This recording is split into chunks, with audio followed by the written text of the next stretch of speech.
मेरे सारे प्यारे बच्चों, गुड मॉर्निंग।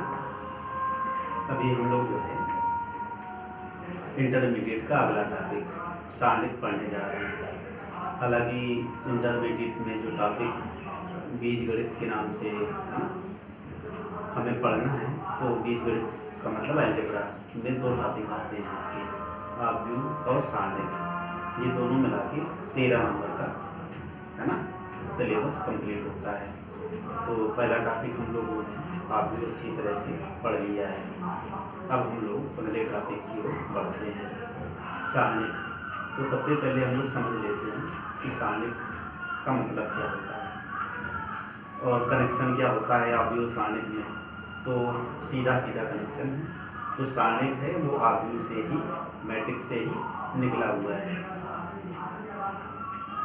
सारणिक एक प्रकार के वर्ग आव्यूह की संख्यात्मक मान को कहते हैं, है ना। एक प्रकार का कोई वर्ग आव्यूह है तो उसके संख्यात्मक मान को हम सारणिक कहते हैं। और उसका थोड़ा इंट्रोडक्शन यहाँ पर मैं प्रस्तुत कर रहा हूँ, देखिए आप। तो सबसे पहले अपन बात करते हैं मैथमेटिशियन की, है ना, सीपी स्टीलमेट्स। इन्होंने क्या कहा था, इन्होंने एक स्टेटमेंट दिया था कि all mathematical truth are relative and conditional.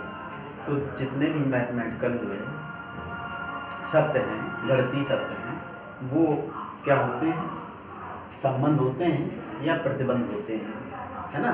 तो यहाँ पर जो है जो सारणिक है ये संबंध है, किससे, किसके साथ में, आव्यूह के साथ में। तो देखो डेफिनेशन, हम n कोटि के प्रत्येक वर्ग आव्यूह a इक्वल टू aij को एक संख्या वास्तविक हो या समित हो द्वारा संबंधित करा सकते हैं, जिसे वर्ग आव्यूह का सारणिक कहते हैं।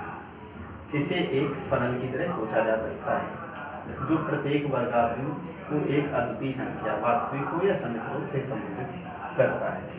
तो समझ लिया होगा आपने कि यहाँ हम एक n ऑर्डर का आव्यूह लेंगे और उसका संख्यात्मक मान, और वो संख्यात्मक मान चाहे जैसा भी हो, चाहे वास्तविक हो या सम्मिश्र हो या हम फलन भी उसको कह सकते हैं, तो इसे रिप्रेजेंट करते हैं। तो देखते हैं जो पर्टिकुलर डेफिनेशन है उसको देखते हैं। यदि n वर्ग आव्यूहों का समुच्चय है के सभी संख्याओं, है ना, वास्तविक संख्याओं का समुच्चय है, तो एक फंक्शन हम इस तरह से लिख सकते हैं f, है ना, सच दैट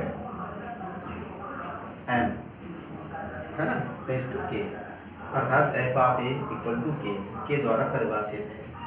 यहाँ जो a है, जो मैट्रिक्स a कैपिटल A है, वो जितने भी मैट्रिक्स हैं उनसे ये बिलोंग करता है। जो k स्मॉल k है, जो वैल्यूज हैं वो, है ना, संख्याओं से k से रिप्रेजेंट बिलोंग करती है।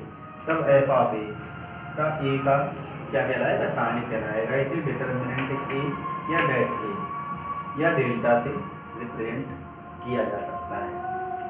एग्जाम्पल में जैसे a हमने ये ले लिया a b c d, तो a के सारणिक को हम determinant a b c d या इसको हम डेट a b लिख सकते हैं।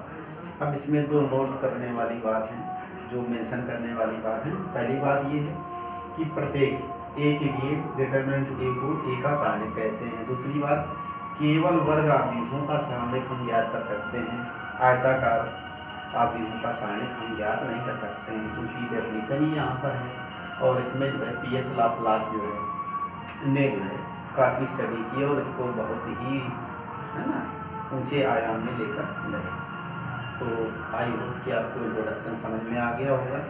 अभी हम आगे कुछ और चर्चाएं करेंगे, तब तक आप लोग इतना नोट कर लीजिए।